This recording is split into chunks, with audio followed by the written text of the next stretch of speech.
Figure it out. Hello, this is Adam Koralik from Figured Out Productions. The following video is a video of some kind, and I hope you enjoy it. Hey guys, it's Adam here, and today we're going to be cleaning and restoring this Sega Genesis Model 3. First, a big shout out to a guy named Chad who sold this to me at the Missouri Game Con in 2021. Only for the purposes of this video. He was asking $25, but ultimately he gave it to me for $10. It was just the console and just the controller. I really seriously just got it for this video, so I hope it's helpful to anybody out there who needs to clean one of these things and possibly get one of them working.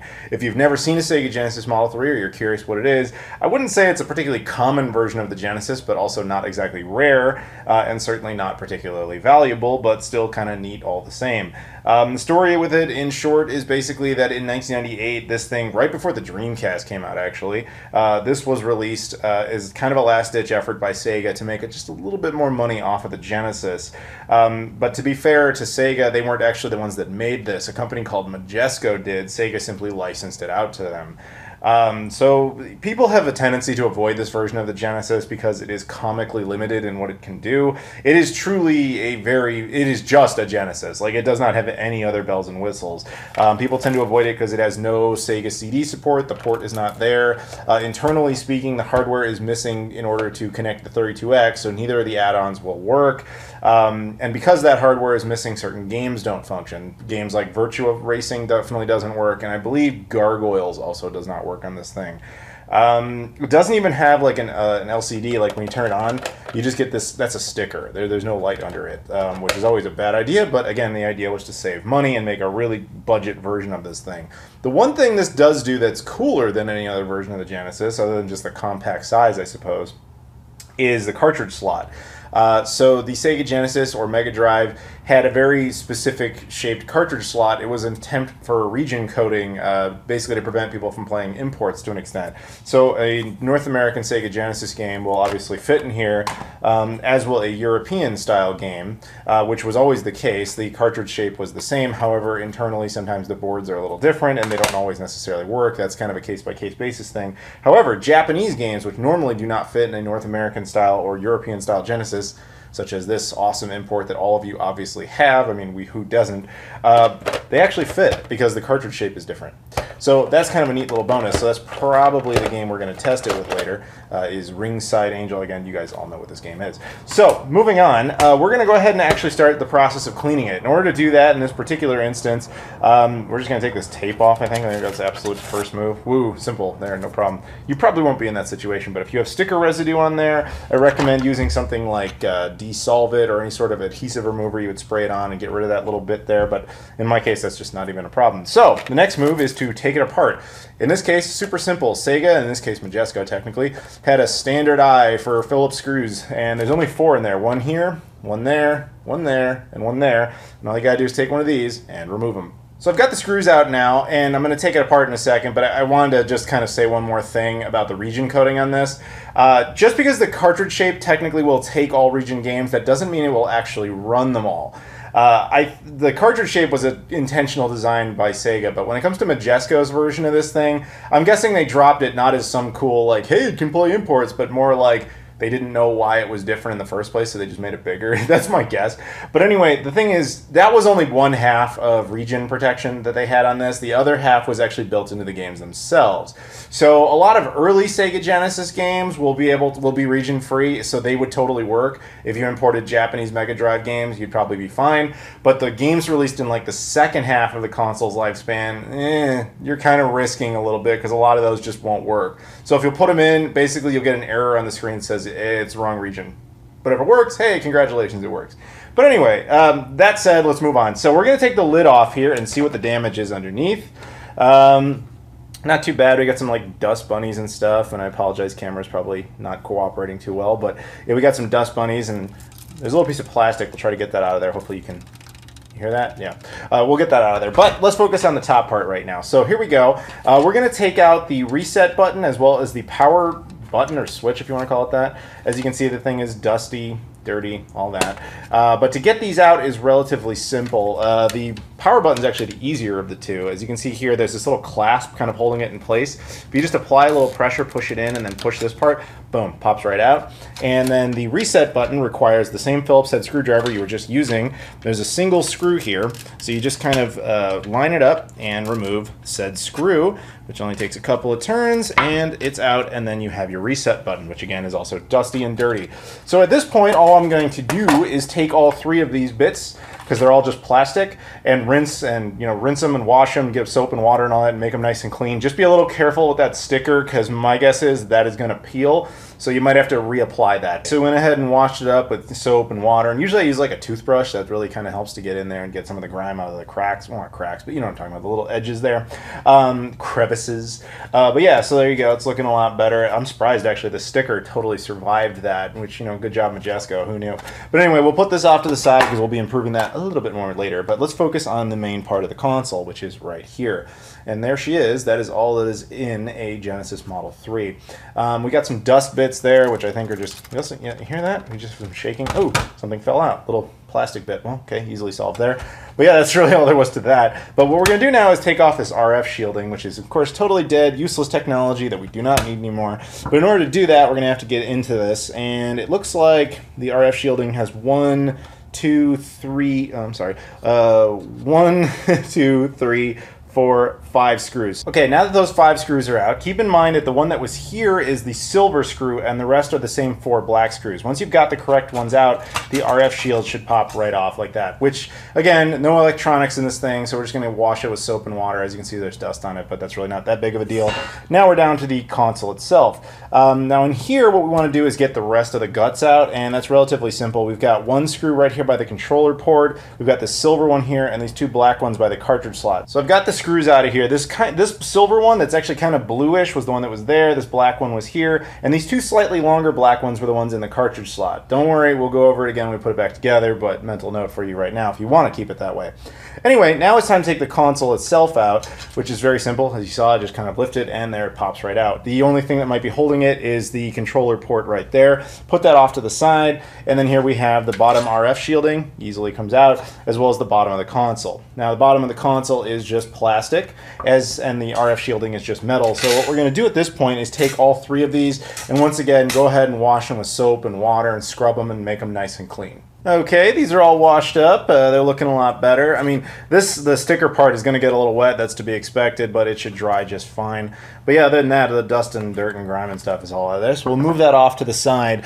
And now it's time to bring in the board. I probably should have mentioned this before while looking at the bottom of this. This particular Genesis doesn't really have any like nasty scuff marks or anything like that on it. If it did, I would actually suggest at this point using Mr. Clean's Magic Eraser. You know, while the plastic is wet, if there's some big gash, you kind of take this and you just kind of wipe it down, and it'll basically sand away whatever the issue is. And you can get rid of it, and then you rewash it, and it should look pretty good. However, this one doesn't suffer that problem, so I can't really do anything about that. You know, curses, it's in good shape. But anyway, we're going to bring in the board now. And at this point, normally what I would say, again, is, hey, let's clean this up, which, of course, you should, but there's not much to clean. It's actually pretty clean. Usually I would take, like, air compressor, like an air compressor or condensed air or anything like that, canned air, spray around, get dust out of there, which you certainly should do, but there's really nothing here in my case, so really the only thing to do is clean the cartridge slot. Now, fortunately, in this case, there is very specific tools for this purpose, and there's tons of them out there, and fortunately, because everybody loves retro now, you can get these again. However, I've got the OG. Here's the OG cleaning kit. Look at that, 10% off back in... God knows when. This thing was designed for Sega CD. I don't know how that's possible, but whatever, it's there. But anyway, so yeah, look, even got TurboGrafx advertised on there.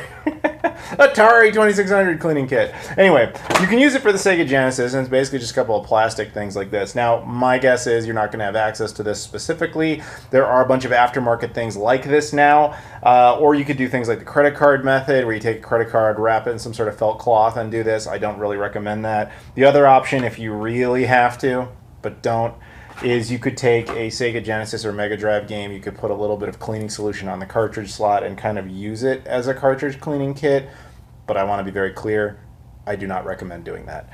So what I recommend is something like this. So what we're going to do is take this, and we're going to take some Windex, or window lean as it's known in certain countries. And you just kind of spray some on each end of this thing.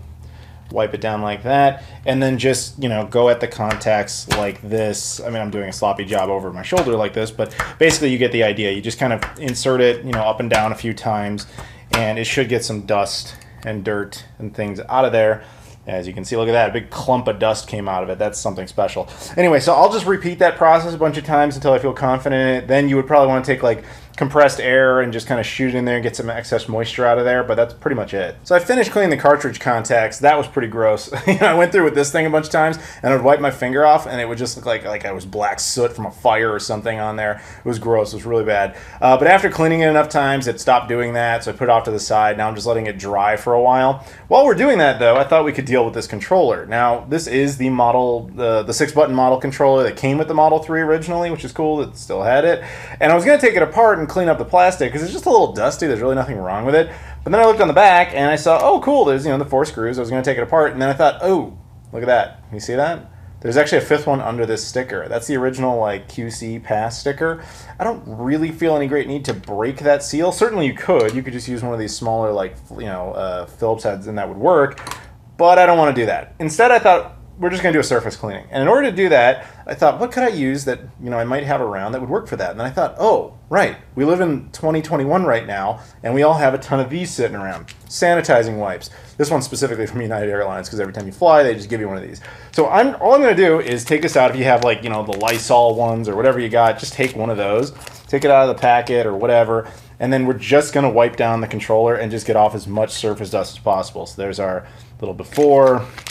And hopefully very soon we'll have the after. Wow, this thing smells intensely of alcohol.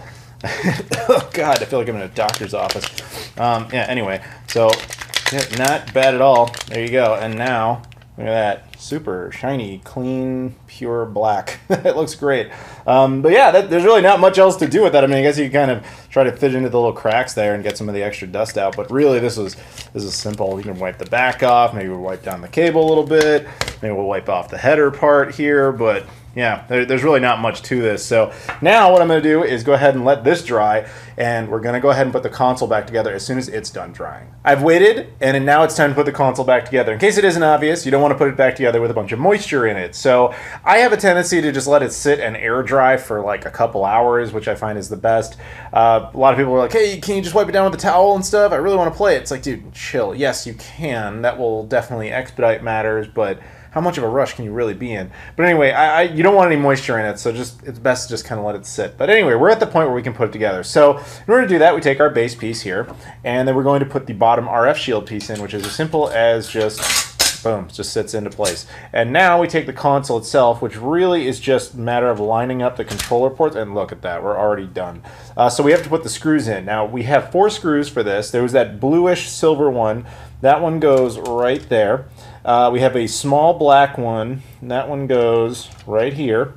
And then we've got these 2 larger black ones, and those go into the cartridge slot on the side. So just go ahead and tighten those up. But you know what? I'll give you a close-up real quick so you can see what I'm talking about. As you can see, silver, black, other black, longer black, other longer black. So we've got that back into place, and now it's time to put in the other piece of RF shielding, which is very easy. It just sits on top like that.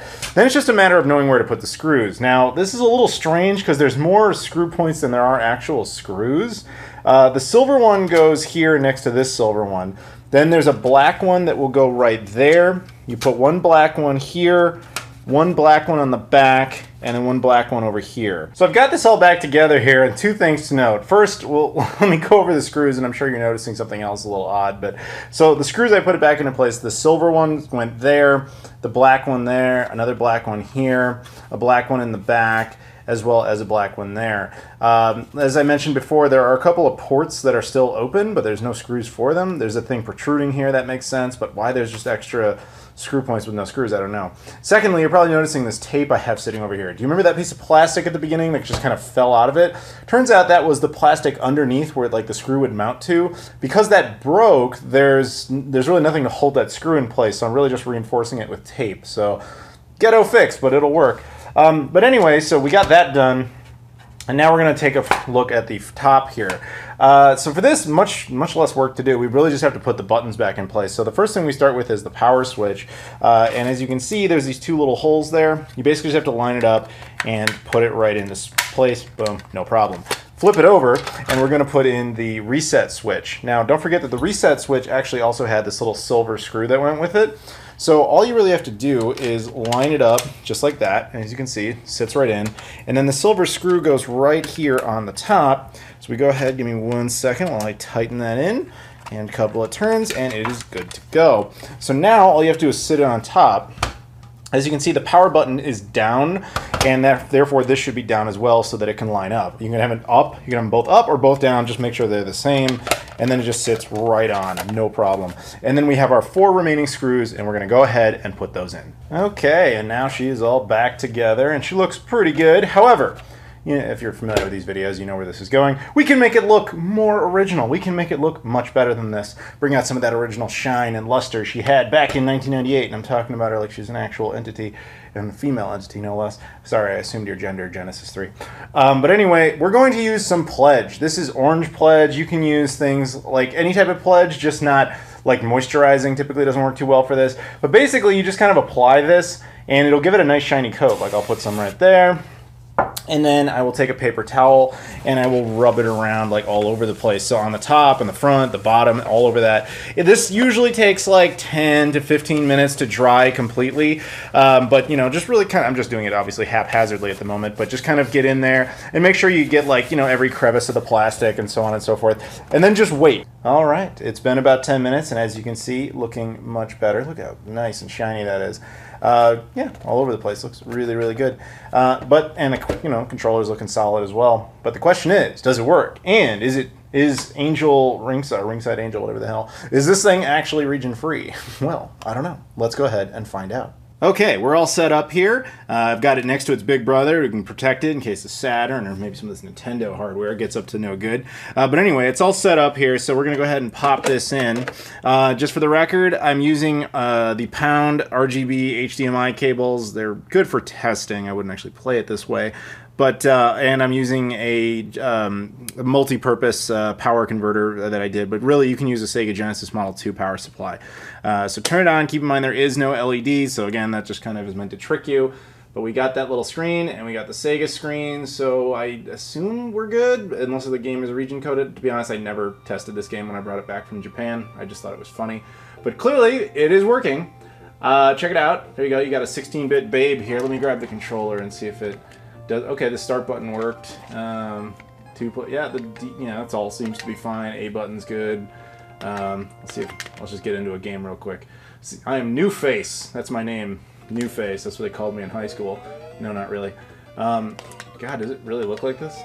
I can't tell what is happening. Is this the game? What is this? That's her specialty. Okay. Is there a game component? Okay, here we go. There is a game component. Well, all I can do is kind of slap. Oh, and I'm winning. I think she took a dive right there. I'm just going to call it. But anyway, as you can see, it works just fine.